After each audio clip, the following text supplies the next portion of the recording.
E aí galera, esse é o Anima Jack, eu sou o Jack e hoje eu vou comentar o 5º episódio da 3ª temporada de Shingeki no Kyojin. Esse episódio que nos deu muito o que falar. Então, vamos nessa.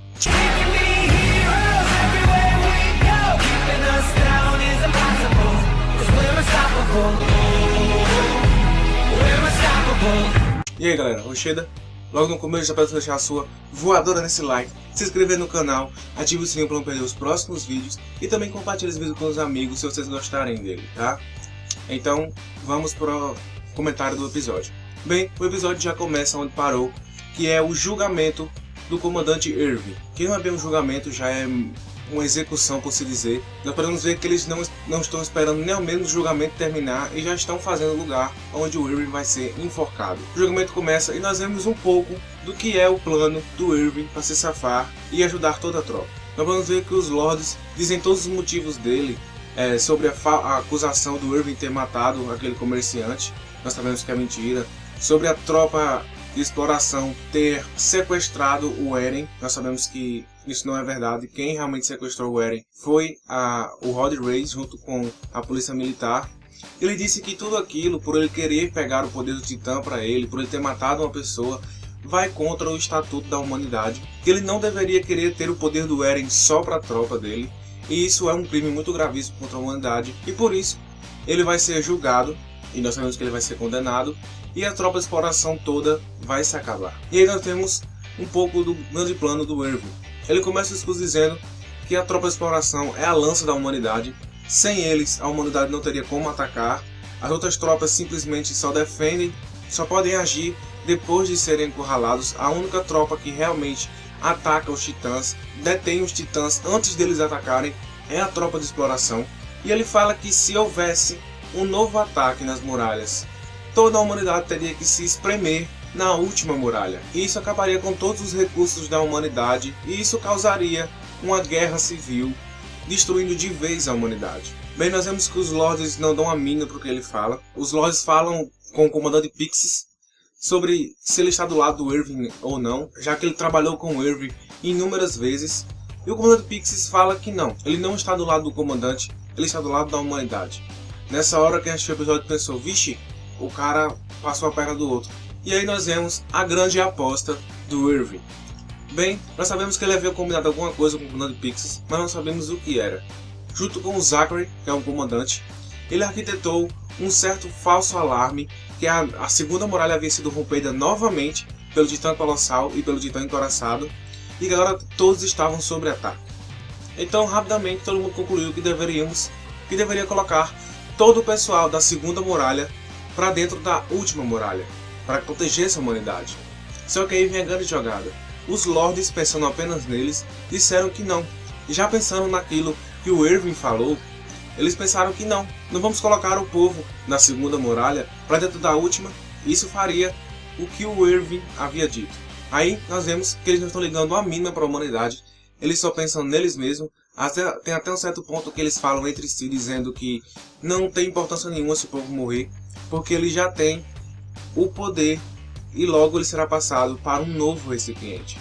Claro que esse poder é o Enel e esse novo recipiente eu vou falar mais pra frente no vídeo. Bem, então nós vemos que tudo aquilo era um grande plano do Erwin para mostrar para todas as tropas, para todos os comandantes, que os Lords não dão a mínima alguma para o povo, e somente para eles mesmos. Então ele acabou colocando o Capitão Pixis já do seu lado, junto com o comandante Zachary e o outro subcomandante da tropa, e assim eles arquitetaram um golpe de estado, tirando todos os Lords do comando e o falso rei. Esse falso rei que ficou o episódio inteiro parado, e eu simplesmente pensei que ele era um boneco. Eu pensei que a qualquer momento alguém ia mexer nele, a cabeça dele ia cair, mas não, o carai, ele estava dormindo. Era simplesmente um cara que dormia de olho aberto. No final, um dos Lords bate na cadeira e fala, acorda sem vergonha. Nós vemos que a grande aposta do Erwin deu certo, ele conseguiu se livrar do julgamento, e assim também fazendo um golpe de estado, tirando todos os Lords e o falso rei do poder. Só que depois disso ele fala com o comandante Zachary que ele não fez aquilo apenas pela humanidade, ele também fez por ele mesmo, e que ele também não queria morrer antes de saber a grande verdade sobre os titãs. Então a gente fica pensando, será que a gente concorda com o Irving? Será que realmente foi o melhor para a humanidade? Ficar sabendo dessa verdade, ficar sabendo que é um falso rei, sair do comando dos Lords, já que eles protegeram a humanidade por muito tempo já? Ou será que realmente foi uma boa o Irving ter feito esse golpe de estado? Bem, logo depois disso, nós vemos que aquelas duas pessoas que se aproximavam do Levi e dos outros era Range e um dos seus subordinados, que vieram falar para ele que o golpe de estado havia dado certo. Todo mundo comemorou, menos o Levi, sério como ele sempre é. Ele simplesmente, a única coisa que ele conseguiu falar foi dizer a Range que havia perdido 3 membros que ela havia emprestado a eles. E então a Range mostra um certo livro que nós vimos no episódio passado, que era um livro em que o Capitão Irving havia lido algumas vezes. E ela falou que nesse livro havia um fato que ela havia descoberto. Esse livro era sobre a família Reis, que é a verdadeira família real. E lá havia um fato que havia acontecido 5 anos atrás, um pouco antes da queda das muralhas. Lá tinha escrito que o Rod Reis, junto com todos os seus 5 filhos, estavam em uma certa capela nas suas terras, uma capela que era da sua propriedade, e houve um certo incêndio. O Rod Reis falou naquele documento que bandidos haviam atacado aquela capela e apenas ele havia sobrevivido. Mas como a própria Range falou, é muito inconsistente porque apenas o Rod Reis viu esses certos bandidos, e ela também ressalta que essa capela deles era feita de muitas pedras e ela estava completamente destruída. Como os bandidos haviam destruído tanto aquela capela em tão pouco tempo? E nós sabemos também da filha mais velha do Rod Reis, a Frida. No livro fala que ela era a filha mais velha e que ela era muito adorada pelo povo, até mesmo pelos camponeses.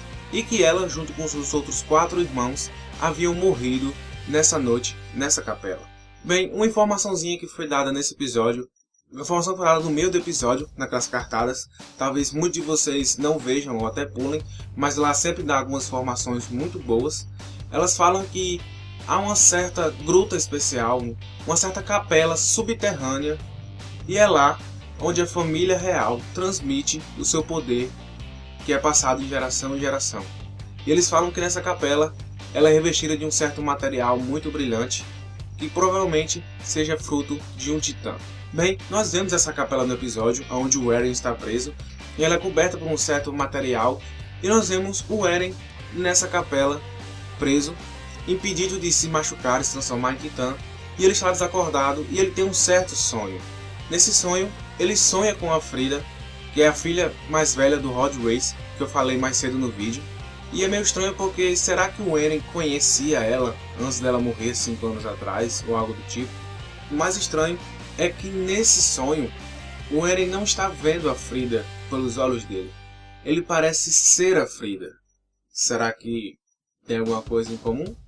E logo depois, nós vemos que a história se aproxima dele e ela está toda com um manto branco. E assim acaba o episódio. Como eu falei anteriormente, os Lords falaram que ele já tem o poder, que seria o Eren, e ele já tem um novo recipiente que está prestes a tomar o poder. Será que esse novo recipiente é a Story? E o poder, por ser o Eren, estamos falando do poder de Titã. Já foi dito que o único jeito de se tomar o poder de Titã de uma pessoa, ou conseguir o poder de Titã, se você virar um Titã e se você engolir a pessoa que tem o poder de se transformar em Titã. Então será que a família real tem como transformar a Story em uma Titã e fazer com que ela engula o Eren? E agora vamos falar do preview do próximo episódio, que com certeza o próximo episódio vai ser muito interessante, vai ser muito bom, vai revelar uma grande verdade. No preview nós vemos a Story chorando, alguma coisa aconteceu. E nós vemos até mesmo o pai do Eren, o Grisha Yeager, naquela capela.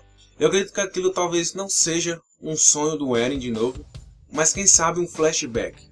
No preview do próximo episódio também mostra uma certa cena com a Frida, que é a filha do Rod Reis, junto com a Story.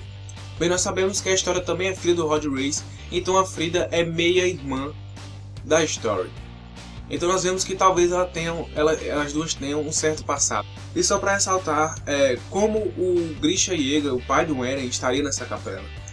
Bem, vocês se lembram que há 5 anos atrás, no anime, antes da primeira muralha ser destruída, antes da mãe do Eren morrer e tudo isso começar, o pai do Eren havia saído de viagem.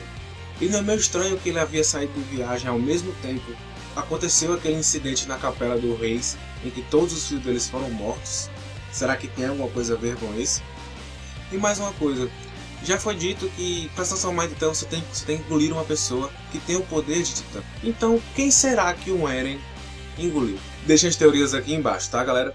Bem, esses foram meus comentários sobre esse quinto episódio de Shingeki no Kyojin. Bem, galera, é isso. Tchau. Dizem todos os... Passa, meu filho, passa.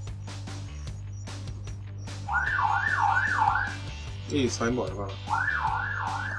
Valeu, você protege nós, tudo aqui. Você é pi. Deixa isso... deixa...